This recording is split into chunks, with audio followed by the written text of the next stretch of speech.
What you think about that? Asap rokok mungkin memberi ketenangan sesaat bagi perokok. Akan tetapi, bagi kami yang menghirupnya sebagai perokok pasif, asap itu bukan pelepas stres, melainkan sumber ancaman. Ia masuk tanpa permisi, menetap di udara, lalu merampas ruang napas kami. Itu naik. Ya, itu Emang perokok pasif itu berarti benar, Dok? Ya, Bukan mitos itu. Betul. Jadi perokok pasif risiko untuk terjadi kanker paru 4 kali lipat. Dari 4 kali lipat dari kalau nggak ngerokok.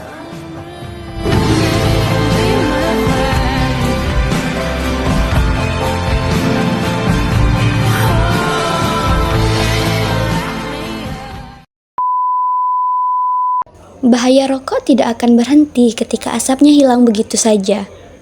Puntung rokok adalah warisan racun yang kita tinggalkan.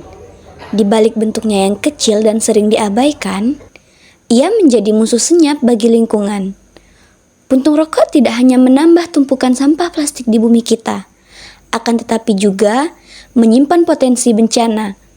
Satu kelalaian saja, percikan api yang kecil bisa berubah menjadi kobaran api yang sangat besar.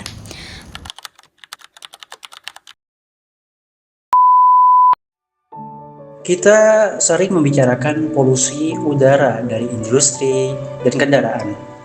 Tetapi jarang menyadari bahwa asap rokok juga menjadi bagian dari krisis lingkungan.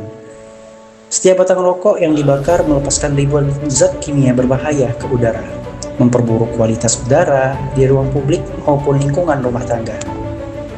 Perokok aktif mungkin hanya merasa merugikan dirinya saja, akan tetapi asap rokok bergerak bebas dan menyebabkan faktor kesehatan bagi orang lain. Hal ini bukan hanya isu kesehatan, akan tetapi isu ekologis. Bukan hanya pada ruang kabin sekalipun, tapi rumah, sekolah, bahkan ruangan hijau sekalipun tercemar oleh sisa asap yang tertinggal di udara, bahkan dalam permukaan bumi.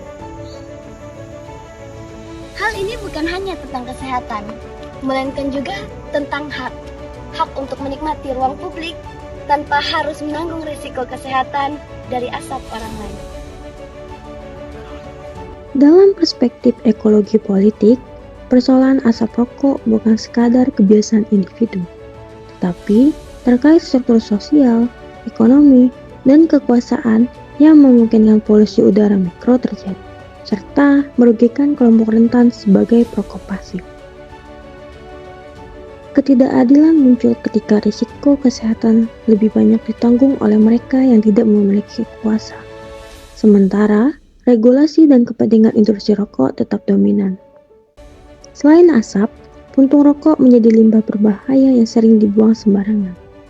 Bahkan dapat memicu kebakaran akibat lemahnya pengawasan serta edukasi lingkungan. Dengan demikian, isu rokok telah berkembang menjadi krisis kesehatan lingkungan dan ancaman ekologis yang menuntut perubahan kebijakan dan kesadaran kolektif. Kita mengabaikan hal kecil, bagaimana tanggung jawab kita pada hal yang besar suatu saat nanti.